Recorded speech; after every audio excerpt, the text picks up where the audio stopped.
Today we're going to be talking about plot. Plot is an important part in developing the story. In fact, it is the story.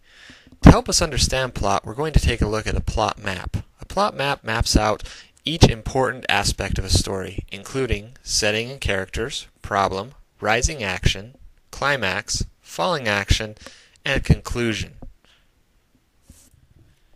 Because the plot map looks a lot like a mountain, I like to think about plot as hiking a mountain. It helps me to visualize and remember the important parts of a plot. Here you see a picture of Angel's Landing. This will help us remember what important properties go into a plot. The first important property is setting. Take a look at this picture. How could you describe this setting? Perhaps you'd talk about the red cliffs, or you might give the reader an idea of the cool mountain air that is blowing. Now think about the story that you're creating, and take a minute and see if you can describe the setting of your story. The next important stop on our plot map is characters. Characters are the people that drive the action of a story. It's important to have good character description. Take a moment and look at this picture. How could you describe these characters? Perhaps you might talk about the man in the hat, or the woman sitting next to him. What do they think? How do they feel? Now take a minute and see if you can describe the characters in your own story. Of course, after we've developed our characters, we need to introduce a problem into our story. By having our characters come into contact with problems, it makes our story much more interesting for the reader. Think about this picture that you see here. What problem might this character be encountering? Perhaps he's just climbing a mountain and almost to the top.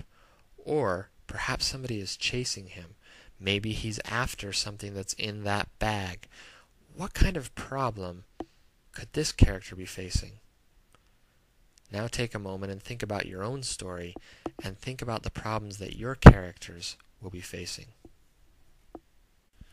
After we've introduced our readers to the problem, next comes the important plot element of rising action.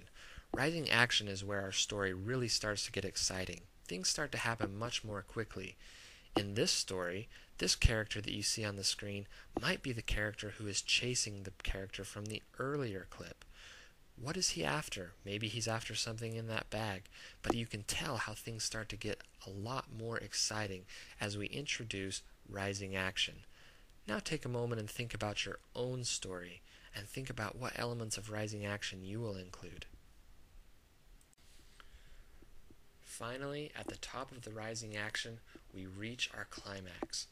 Do you remember the plot map we looked at earlier?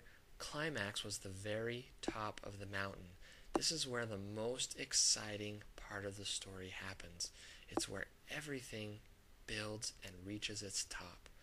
Think about this story that we've been talking about. What might be the climax here? Perhaps that man finally catches up to the man he's chasing here at the top. Now think about your story. What is going to be the most exciting part or the climax of your story? Finally, after our story has reached its climax, we introduce the plot element of falling action. Falling action is opposite of rising action. Rather than build to a climax like rising action did, falling action leads us to our conclusion. Things are still exciting, but they're starting to wind down.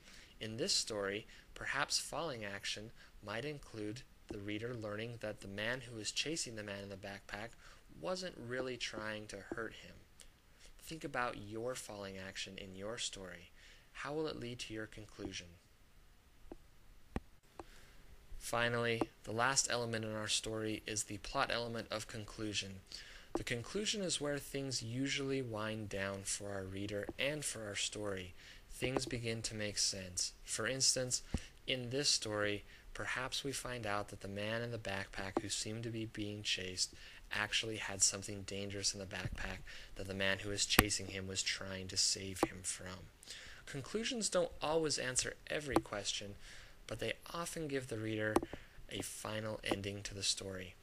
Now think about your conclusion in your story. Think about how it will end.